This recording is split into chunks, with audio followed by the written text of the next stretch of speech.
Hello viewers, আসসালামু আলাইকুম। আশা করি সকলে যে যেখানে আছেন ভালো আছেন। আজকের কথা বলার টপিকস হচ্ছে আক্তারের উপরে এবং বিএনপির যে আপনার মোর্শেদ মির্জা ফখরুলের উপরে যে আক্রমণ, সেই আক্রমণের বিষয়ে। বাংলাদেশের জনগণ গৌরবের জাতি, তাই না? আমরা গর্বে অনেকটা সময় গর্ভবতী হয়ে যাই।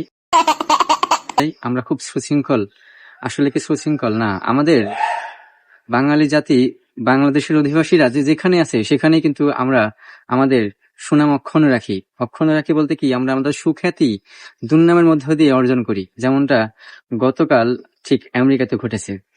আমার একটা প্রশ্ন আছে, প্রশ্নটা হচ্ছে যে ডক্টর মোহাম্মদ ইউনূস তার সফর সঙ্গী হিসেবে বিভিন্ন রাজনৈতিক নেতাদের সঙ্গে করে নিয়ে গেলেন। তিনি যখন প্রোটোকল নিয়ে, তার নিশ্চিন্ত নিরাপত্তা নিয়ে তিনি চলে গেলেন, কিন্তু তার নেতাকর্মীদের তিনি বাংলাদেশের বিভিন্ন দলের নেতাকর্মীদের কার দায়িত্বে রেখে গেলেন? সেখানে আপনারা ভিডিওর মধ্যে ইতিমধ্যে দেখেছেন, তারপর আমি আপনাদেরকে একটু দেখাই।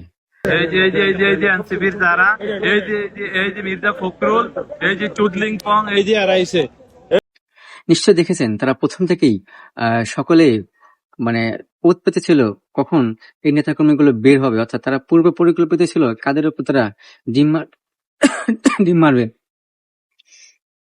ধোঁয়ায় কাশি হচ্ছে, আর ধোঁয়া দেওয়ার অন্যতম কারণ আমার কথাতে যেমন সকলেই বেজার হয়, মানে আমার বিড়াল বেজার হয়, ঠিক তেমনি মশা প্রচন্ড পরিমাণে আমার সঙ্গে শত্রুতা আমি শুরু করেছি। মশা আমাকে কুটকুট করে কামড় দেয়, তাই এক ভাইয়ের পরামর্শে আমি আজকে ঠিক কয়েল জ্বালিয়েছি।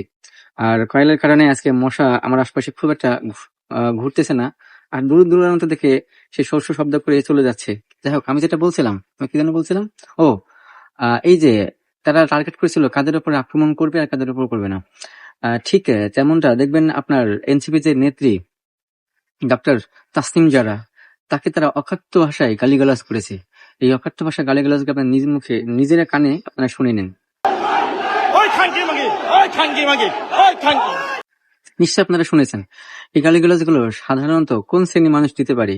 আর এই গালিগালাজগুলোর মধ্য দিয়ে আপনি কি প্রতিষ্ঠা করতে চেয়েছেন? আসলে কি আপনি বীরের জাতি? মানে বকা দিলে কি, গালি দিলে কি আপনি বীর হয়ে যাবেন?